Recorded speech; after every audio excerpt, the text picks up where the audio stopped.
Welcome to Break Check. This is going to be episode number 2. We're going to be talking about the European Regional number 2, which was actually deemed the BMW Open. And this is something that we talked a little bit about last week before we got into the podcast. We mentioned that this was the first time that they had called these regionals something other than just the number that it is. And so the first one we hear is called Haunted Hallows. Now the second iteration is called the BMW Open. I do have to guess that's probably not free. So nice little change there. Any way that Rocket League can further monetize, in my opinion, is great. So we're just going to jump straight into it. Last weekend was the second regional for the European region. It was very similar to the first one in the fact that it was wild. We had all kinds of crazy stuff happening. We had teams that were in the top 4 finishing at the bottom. We had just like in North America with FaZe, who won regional number 1, didn't even make it to top 8. We had the same thing happen in Europe. Endpoint, they take regional number 1, don't even make top 8 in regional number 2. So things are wild. We got a lot of volatility, it seems. And I'm not surprised. I'm really just not surprised. When we have this many events and it's this frequent, we're going to have some teams with some off days. So let's start with the closed qual. Let's jump in and look at the closed qual for the European side of things. So what we've got here is we got Team Vitality. Most people, I think, would probably not predict them to be a team that has to make it through closed quals, right? They're the defending champion of the region. At the end of RLCS X, Team Vitality takes down BDS. You're not expecting a team like that to have to go through closed quals, but here we are. They finish very last in regional number 1, so they got to fight back in. With that being said, in closed quals, they bounce back. Probably not their strongest performance, but they 3-0 nonetheless. We've also got Na'Vi. And, I do want to talk about Na'Vi for just a moment because I want to glance back at Regional 1 closed qual. In Regional 1, in closed quals, fadeaways 3 through 5. And then we got Regional 2 closed quals. Na'Vi is top 2. So, Na'Vi is kind of solidifying themselves as a very consistent, top 16-ish team. They are having great success in the closed quals. Granted, it's only 2 regionals in, and this is something I keep saying on my stream when we're live. We'll figure out some of these teams and how they will slot in with one another throughout the season. Right now, like I said, we only got two regionals to glance at. So, anyways, Na'Vi looking pretty good or throughout closed quals. Team Vitality. We look at their results through this Swiss phase, 3-0 again. They take Barcelona. Actually, all 3. It's game 5. Granted, all 3 of these teams did qualify, so it's it's good. It's good competition. But Vitality take care of business 3-0. Queso 0-0 and TFD. Again, these are 3 teams very similar to Na'Vi that are kind of solidifying themselves as a mainstay in the regional, in the European region. That's good to see. That's good to see these teams start to find some consistency, find some footing. And then we got at the bottom, the last 3 to qualify. They squeaked through with a 3-2 performance.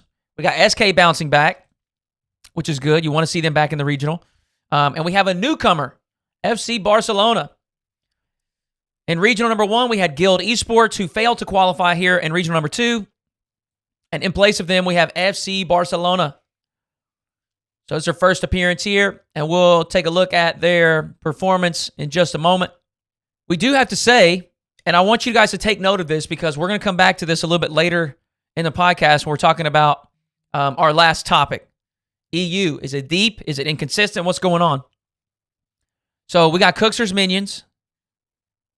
Cookser's Minions here. It's Cookser, Growly, and Rixie, I think. I'm not sure how to say this. We got Cookser's team. They've been close. We got Guild. They were in previously. They were in the first regional. We got BS Plus competition. If you guys are not familiar with this team, it's got Smilla, Freaky, Braziers, We got Team Liquid. We got Ricks, who have both failed to make either event. And Ricks is Mike Boy, Ocelon, and in RLCS X, it was Cash. And now it's Speed. And then Liquid, obviously, Ronicky, Achronic Flakes. It sounds as though Liquid is going to be potentially slotting in a new third, trying out a new third for this third regional. And, you know, it's definitely sad to see some of these teams that have, you know, kind of made a name for themselves around the RLCS space just not be able to qualify. But when we look at this, when we do look at the main event, you know, who are they going to beat?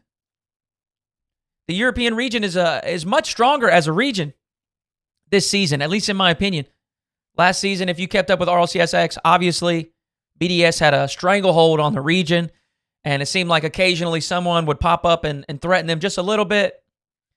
You know, Vitality with a solid second place hold on the region. But it seems there's, like I said, it seems as though the region as a whole has gotten much stronger. So, anyways, we got one new face in the regional here. FC Barcelona, CRR, Zemway, and Dorito. And let's go ahead and take a quick glance at the Swiss stage. So, the first thing that we want to note here is we got Team Vitality bouncing back. Hey, in regional number 1, Swiss stage is where they're eliminated. Team Vitality go 0-3 in regional number 1. They did not win a single series. And now we look at them.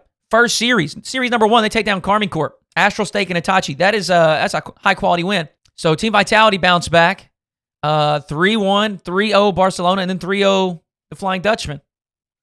We got SK. They finished 15th. Them and Vitality were the first two teams eliminated in Regional 1. And now we look at them. Again, 3-1. They fall to BDS, and they take down 3 quality opponents. So these two teams who had a very, very underwhelming and very lackluster performance in Regional 1 have turned around and bounced back strong. Both making it to top 8 and even further, which we'll discuss in just a few minutes. The other note that I want to make as we look at this Swiss stage, we got Endpoint. This is your defending regional champ right here.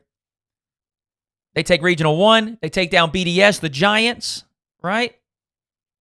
The Goliath of the European region. Take them down. And then we failed to qualify for top 8 in the following regional. There was plenty of buzz about this Endpoint team and the performance from the squad, specifically Seiko. And it was warranted buzz.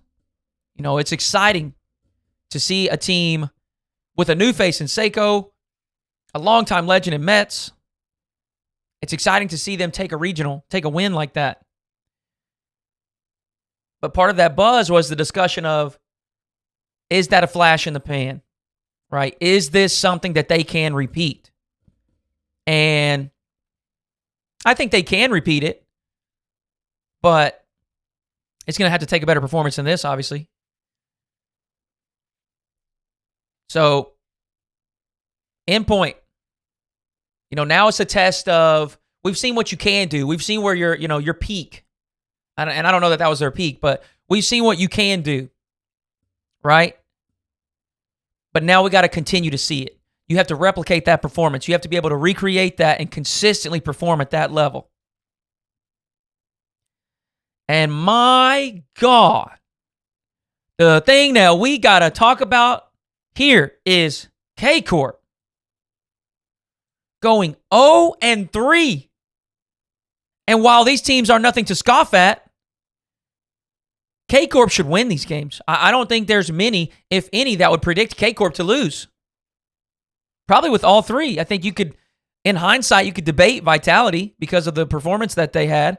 But walking into this, you got to predict K-Corp. And this is a team that my personal thoughts were at the beginning of the season, hey, in my opinion, they had the potential they're not showing it right now, but they have the potential. They have the mechanical ability. They have the talent on that roster to be the best team in Europe. They really do. We heard Johnny early on in the season. I think the first episode of First Touch, or maybe he was on the second. I can't remember. He was talking about Astral has the potential to be the number one player in the region and potentially even the world. But this ain't showing it. This ain't showing it right here. I think K-Corp is a team that severely struggles on the mental side of things. And it's so difficult to watch because you want them to show their best stuff. You want them to play at the best of their ability. Because, man, that's a fun team to watch. Very mechanically talented. Very fast-paced. The players are all extremely capable individually. And it just seems as though, I mean, again, this is all speculation from the outside, but it seems as though tilt is what's holding them back. That's what, I don't know. It's just not. They are not performing anywhere near what people expected them to. You know, they got a top 4 finish in regional number 1, which is not bad, and it's the first regional. So, you know, you take that in and you say, hey, with time, this team can continue to improve. They get another top 4 finish, another top 8 finish or something like that, and then they may take a regional, you know, work out some kinks. But top 4 to 16? You're out 0-3? That's not good. That's not good. Now, Na'Vi was a team that I talked about a little bit earlier about regional number 1, and I do want to go back and glance at where they finished in regional 1 because I also think it was near the bottom. Yeah. So, Na'Vi end up sliding out in the 12 through 14 slot, and then in regional number 2, they slide out in the 15-16 slot. So, you know, I talked about Na'Vi kind of solidifying themselves after 2 regionals. They're performing well in the close quals, and they're beating those teams that are not capable of making it in the regional. But once we get into the regional, it seems like when we step up that caliber of play, that caliber of teams that they're facing, seems like they start to waver a little bit. Now, we are going to give them some credit here. These are tight series, and these are good teams. But hopefully Na'Vi can start chipping away. You know, if they can start bumping up into this 9 through 12, 9 through 11 spot, appearing in the top 8 a couple times, that's what we want to see. We want to see some progress from them. We got Resolve and Giants. I think Resolve ended up, I think they may have overperformed in regional number 1. I think they may have played well, but this does seem like a little bit of a fall off here, especially when we look at these. You know, the last 3 series that we lost, we only took 1 game, right? We played 10 games and we only take 1. Again, these are good teams, but who's not a good team? When you get into this regional, everyone is good. You don't get any freebies.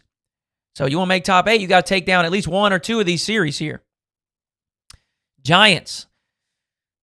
You know, this is a squad that I think, this was previous queso, and throughout the offseason, we had the rumors of they're going to try out with a new player, they're going to disband, they're going to try out with this player instead, they're going to remove this player. There was all kinds of stuff flying left and right. And then they decide they're going to stick. And I think that's what they should have done. From the outside perspective, I think that's what they should have done. They're a very chaotic team. They played very fun to watch Rocket League. And they threatened a lot of the, they threatened BDS a couple times. They threatened Vitality. They threatened some of those teams that were towards the top of the European region last season. But in RLCS 21-22, it's been very underwhelming. Giants' performance has been very underwhelming. Not only that, I'm very in tune on social media, and I got to say that the tweets and stuff that I'm seeing from them are concerning at the very least. I've seen once where we're blaming, we're blaming an admin pause. I've seen once where we're saying things like, I don't want to play the game anymore, you know. And I can empathize. I know that losing and underperforming is not good. It's not fun. It's not enjoyable. But that kind of separates those players. You know, we see Garrett G, and this is just an extreme example off the top of my head. He goes to 7 world championships straight, and he fails every time. You know, somewhere along that way, he tweets out, I'm not stopping until I lift that trophy, right? That failure doesn't make him say, I want to quit the game. That failure fuels his desire and his motivation to become better. And so, you know, when your performance as a team or as an individual, when it wavers and we see things like that, I don't want to play the game. Again, that's a little concerning. You have to wonder where that mental's at. Where's that mental state? Because that's way more important than we give credit to. And you guys can probably, you can probably understand it. When you think about when you have a bad day, everything is bad, right? You don't want to do nothing. You get pissed off at the slightest thing. So if you know, if they're not feeling it, if they're not in a good headspace, these results are probably going to continue. So everybody, hey, cross your fingers. Hope the Giants can work some of these kinks out and start to perform a little bit better. Team Queso. It's a relatively newer squad. Joyo, Rise, and Veitira. I'm sorry, I know I butchered that name. A lot of people are real high on this team. And it's going to sound way more mean than I wanted to. I don't mean it like this, but I don't know why. It's a relatively unproven squad, minimal RLCS experience. They had a couple of pretty good offseason results, but you got to take that with a grain of salt. It's definitely exciting as a team performing well in the offseason, moving into the next RLCS Pro Circuit, but you do have to understand it's just offseason. You know, some of your top talent in the region many times doesn't take offseason as serious. They're not as focused as they would be during the Pro Circuit. So, I mean, I hope that Team Queso does well. I hope that they continue to improve and make strides upon or make progress upon what they have already achieved. But we got to see it. We got to see it. Barcelona, first time appearance. Look here, we're deep into this Swiss stage. They almost qualify. And they got 2 pretty quality wins here. They beat Carmine Corp. It's a great team on an off day. You know, it's a great team on an off day. And then they take Queso to game 5. We do see this, though. You got a little bit higher caliber team in Endpoint, Vitality, and Semper, and we struggle a little bit more. So I think as a first regional, as a first appearance, you got to be satisfied with this going around 5. Can't be too upset with that. I'm sure that they're not satisfied, but they can't be too upset with that. They just got to build on it and keep rolling.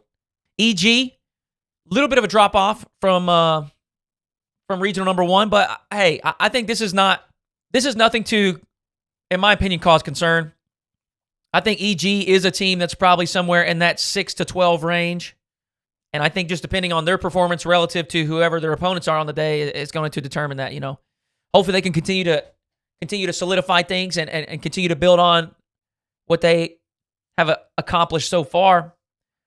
Evil Geniuses was German Amigos, who had an absolutely phenomenal offseason. I mean, they were grinding. They're playing every single tournament that was available. And they were winning a lot of it, finding a lot of success. But now we've got to translate that into success within the pro circuit, which is a different story. Endpoint, again, you know, we touched on this a little bit. And I don't think this is cause for panic by any means, but this is something that I mentioned throughout the week. Or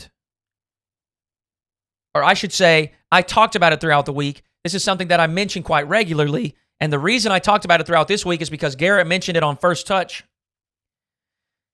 Endpoint in regional number 1 was a team that nobody's giving credit to, right?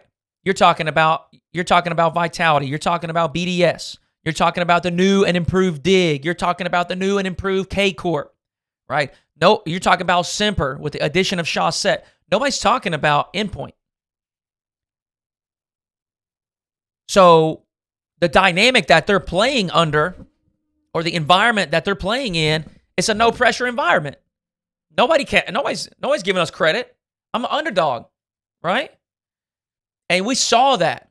We saw that live on those player cams. They're own goaling and laughing. You know, when you're BDS and you're own goaling, you're not laughing because you know everybody is expecting you to perform.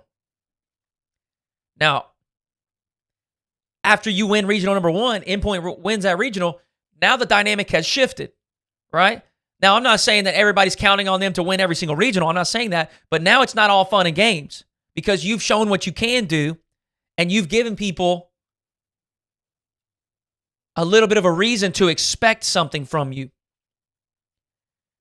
And so you do have to wonder, I don't think that was a flash in the pan. I don't think that's a performance that Endpoint can't replicate, right? I don't think that was a peak by any means. I think mechanically, they're more than capable of repeating that. No problem.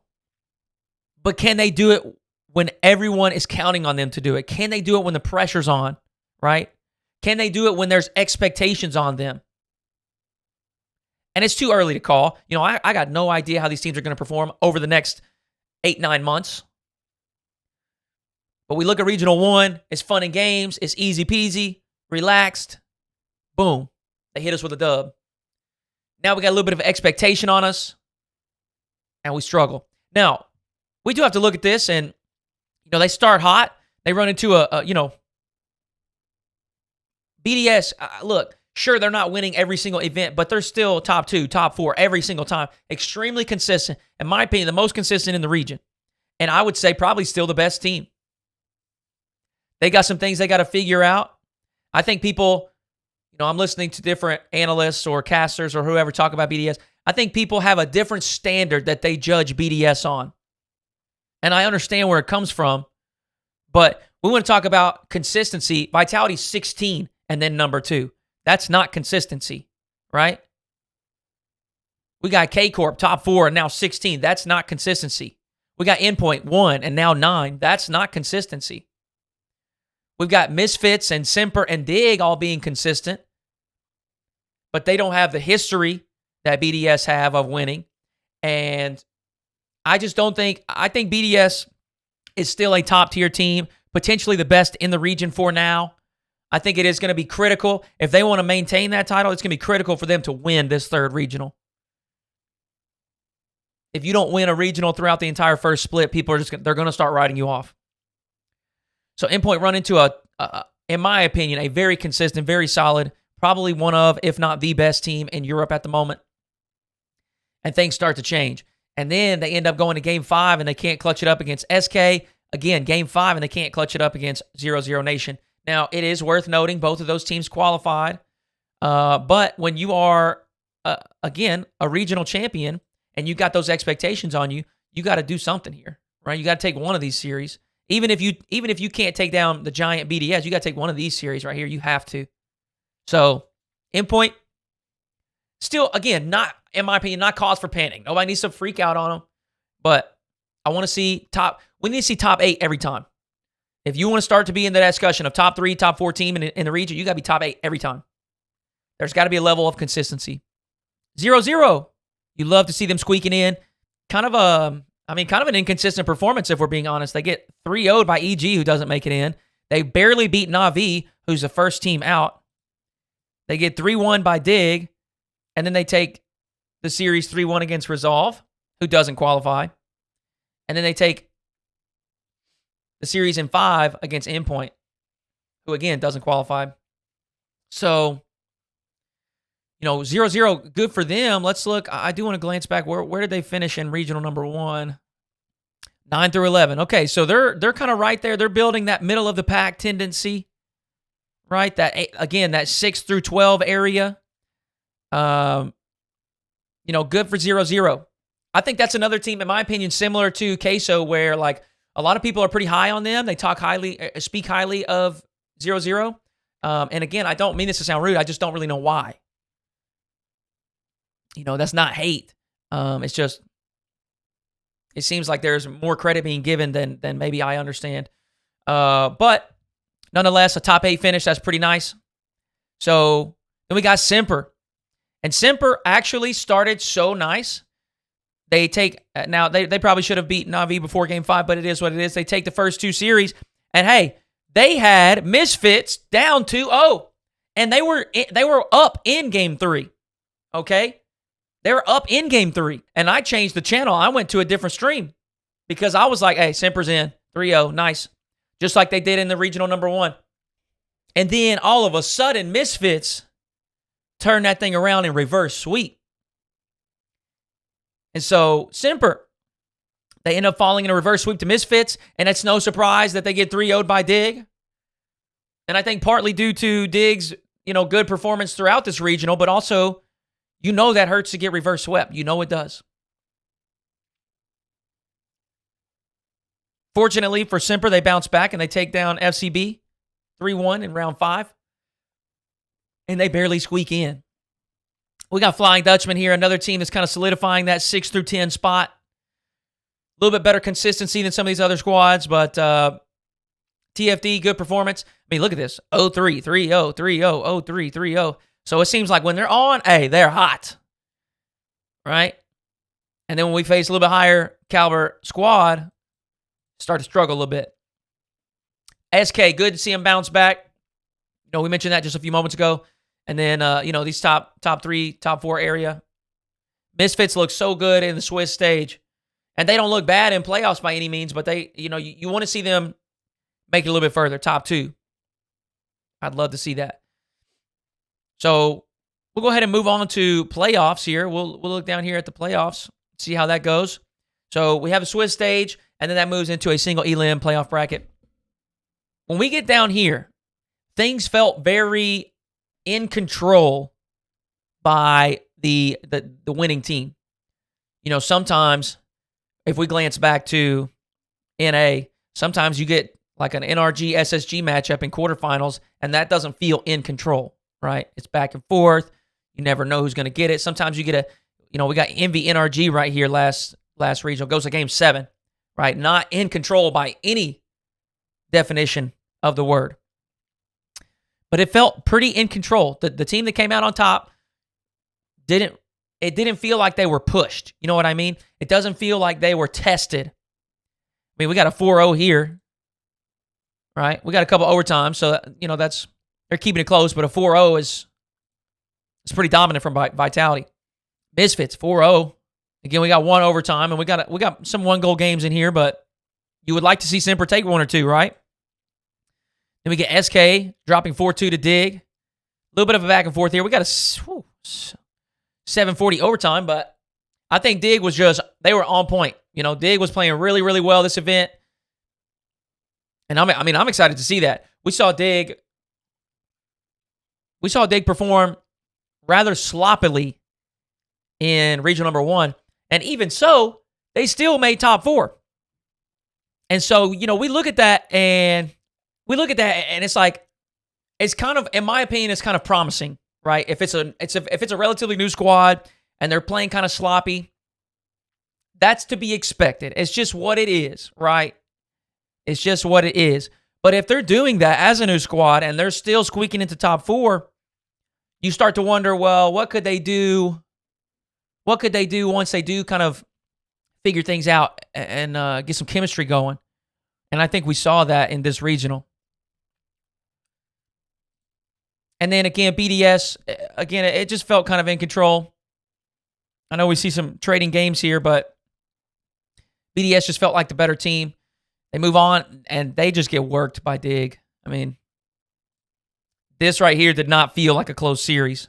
This did not feel like a close series. I got to watch these. I was out of town this weekend, and I missed most of these quarterfinal games, but I got to see these on my way home, and Dig just... they just did their thing. They were playing, like I said, it was a hot weekend for them. This right here was probably the closest series throughout this playoff phase. And see, we got 3 overtimes in here. I think Misfits is right there. They're right there to making that breakthrough. They're a team. A lot of the one thing that to mention, and this is something that somebody brought up throughout the week, is we got a lot of changes in the European scene amongst the top 5, top 6, top 7 teams. In North America, we don't have many changes in those rosters. Misfits has a new addition to their team. Dignitas has a new addition to their team. Semper, a new addition to the team. TFD is an entire new team. Like, there was three players from 3 different squads. So we got a little bit of change happening in the European region, which I think it probably contributes to a little bit of this mumbo jumbo going on, a little bit of volatility going on. But back to what I was saying is Misfits, it feels like they are figuring things out. They had a top 8 performance in regional number 1, top 4 performance in regional number 2. Can they continue the trend and get into a top 2 in regional number 3, or maybe win it? I think this Misfits gaming team has high ceiling. They got plenty of potential.